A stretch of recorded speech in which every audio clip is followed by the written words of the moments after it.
Hi friends, welcome back. I'm Elaine and I'm living with autoimmune disease, and before we get into today's video, which is an update on my medical life, I have a question for you all. I would like to film a Ask Me Anything video, and the problem is I don't have any questions to answer. So if you could do me a favor, drop down into the comments section and leave me a question, I would greatly appreciate that. I will film that in a future video. It can be any kind of question. It can be about my personal life, about my medical life. It's kind of mean. Like, go ahead and leave it down below. No judgment. I would love to put that together. If you're leaving a question, make sure you're subscribed and you will see it when I put it out there into the YouTube world. So today's video, I wanted to give you all an update on my medical life. I have tried to update my Instagram with things going on, but I realized that I have failed here and I left you all kind of hanging about my scleroderma treatment and my broken foot. I did the complete opposite of Vlogmas and kind of didn't hear from me in December. We took you to see the Christmas tree at Pasadena City Hall, and then you did not hear from us again until Rose Parade. And that's because my medical life has been interesting. First and foremost, I have returned to Rituxan. I was previously on Actemra for my autoimmune disease. Now, if you're not familiar with autoimmune diseases I have systemic sclerosis or scleroderma with an SCL70 antibody, and I have an overlap of rheumatoid arthritis. I have been being treated with mycophenolate or Cellcept, Actemra, and prednisone. Actemra was not doing the best for my body. It doesn't mean it's not a good drug. It is a good drug, so please don't be discouraged if that is the biologic you're using or if you are about to start that. I did get good results from Actemra the first couple of times I've used it. This is not the first time I have been on Actemra. It was a repeat of trying it before, and it was probably the best fit at the moment that we were trying it. I saw a scleroderma specialist here in Los Angeles. He kind of felt that Rituxan was going to be like probably the best fit for what is going on right now in my medical world and issues and going forward. My rheumatologist at the teaching hospital that I'm a patient at agreed. The patient, agreed as well. And we all decided that turning to Rituxan was probably the best move at this point. And I am not a stranger to Rituxan. I first started using Rituxan probably about 9 years ago.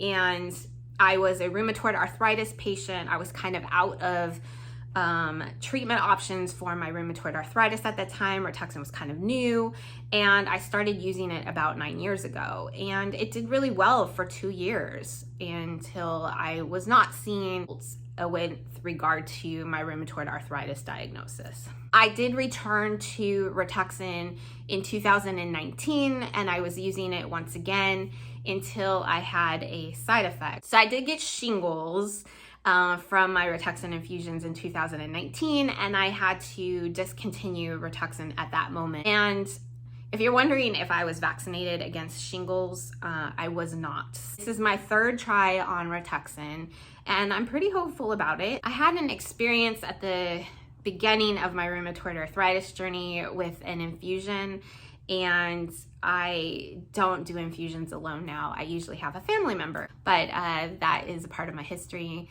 and part of my journey, and that's a whole nother story. So if you would like to know that story about what happened at the beginning of my journey in infusion, I will share that if you are interested. My husband and my mom took turns and went with me to my Rituxan infusion. You all are probably wondering, am I seeing any results from Rituxan?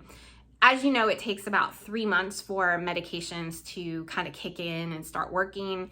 I am still in that waiting period, but I will tell you that I do still have inflammation in my blood, but it looks like it's going down, so that's promising. So I'm hopeful that Rituxan will start showing better results in the coming months. So the second update is I left you all. There was the thing about I had a broken foot. I walked on it for a month. I'm sure you remember that. That was a video. I had a walking boot or air cast. Fondly named him Stanley. Stanley went on adventures. I updated Instagram with his little adventures. Stanley was obsessed with Christmas. And so just before Christmas, Stanley went to the North Pole to help Santa. So, of course, Stanley's totally fictional. Santa's not, but Stanley is.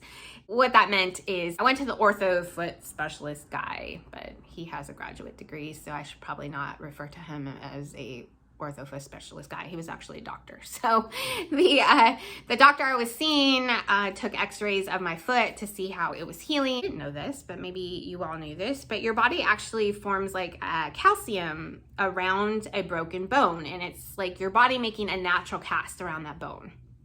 And so my body has made a natural cast around the bone, and it is no longer in danger of misaligning. So I had to wear the walking boot and the air cast because the bone was only slightly misaligned, but it wasn't misaligned to the point of needing surgery. So they were trying to keep that bone like aligned.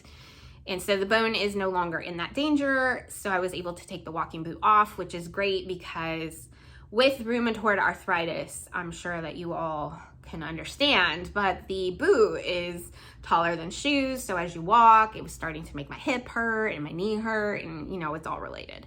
So I was happy to get rid of the boot. I guess that's mainly my medical life update, but I do have some testing coming up.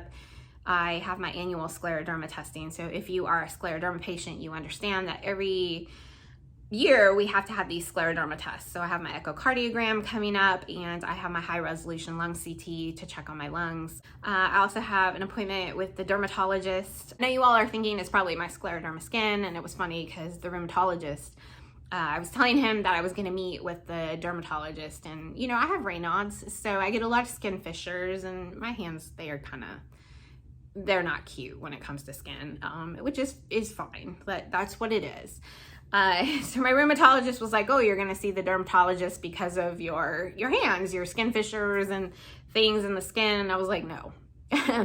My hair is falling out again. It's breaking off. It's really unhealthy. I don't know if you all can tell, but it's not healthy. And you know, part of me is still self-conscious about the way I look. I know it's more important what's going on inside. I'm still prideful. So I am hoping the dermatologist can help my hair. I've done Rogaine, I've bought the shampoo. I don't know what else to do. So I'm hoping she has some ideas about what to do with my hair. And I guess I'll talk to her about my skin, which that's kind of important. If you want to encourage me with my third time with Rituxan, please give this video a thumbs up. Thank you for watching. Thank you for being here. So appreciative of all the friends that I've made here, and it's so cool learning where you all are from. I love that even though I'm in America, that I have met a lot of you from different places and places that are on my bucket list that I would love to visit someday. If you haven't yet subscribed and you would like to come along on my adventure, sometimes it's fun, sometimes it's medical, I would love to have you. The more friends, the more better. Please subscribe. And like I said, leave me a comment down below with any questions you have, and I will do a future video of an Ask Me Anything. And till my next adventure, go have yours.